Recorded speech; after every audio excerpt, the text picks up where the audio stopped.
हर हर महादेव दोस्तों, मैं नवनीता वशिष्ठ आज द्वीप पुष्कर योग की और पाप मोचनी एकादशी की सभी को हार्दिक शुभकामनाएं।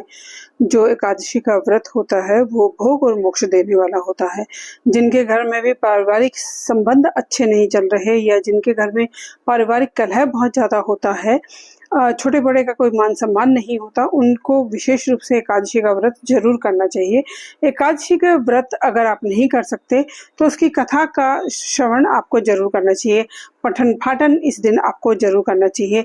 एकादशी तिथि विशेष रूप से रात्रि की तिथि है, तो कई जगह पर इसमें भी बहुत सारे धारणाएं बन गई हैं कि कुछ लोग जो दिन बलि एकादशी होती है उसको प्रेफर करते हैं, कुछ लोग रात्रि बलि एकादशी को भी प्रेफर करते हैं। मतलब एकादशी अगर रात्रि में भी है तो वो ज्यादा श्रेष्ठ एकादशी मानी जाती है।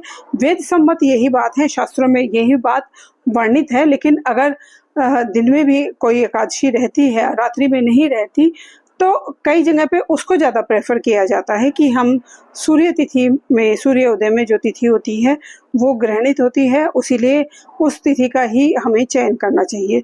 तो दोनों ही बातें हैं, दोनों ही भावनाएं हैं। बात सिर्फ भावना की है। विशेष रूप से कुछ तिथियां ऐसी होती हैं जिनमें रात्रि में जागरण करना, रात्रि में पूजन पठन पाठन करना, ध्यान धारणा करना, साधना आराधना करना बहुत ही शुभ और श्रेष्ठ होता है। अगर आप कोई साधक हैं, किसी भी ध्यान विद्या या साधना विद्या में जाना चाहते हैं और आप चाहते हैं कि आपका जो पूजा पाठ है, जो भी आप करना चाहते हैं, कोई मंत्र सिद्धि करना चाहते हैं, कोई इष्ट देव को सिद्ध करना चाहते हैं, कोई विशेष साधना करना चाहते हैं, तो उनके लिए एकादशी तिथि, अमावस्या तिथि, संक्रांति तिथि बहुत ही शुभ होती है। इन दिनों में की गई कोई भी पूजा आराधना बहुत ही श्रेष्ठ होती है।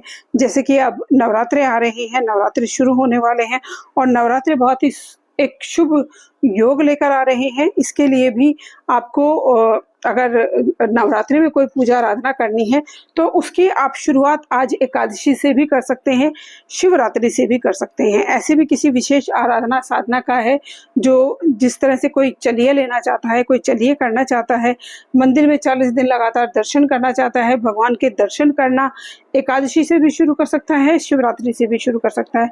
बहुत ही श्रेष्ठ ये उपाय होते हैं जो कि आपकी मनोकामना की पूर्ति के लिए, कामना पूर्ति के लिए अति शुभ और श्रेष्ठ होते हैं। तो इन सभी का आप चयन कर सकते हैं, इनमें से किसी भी तिथि का आप चयन कर सकते हैं।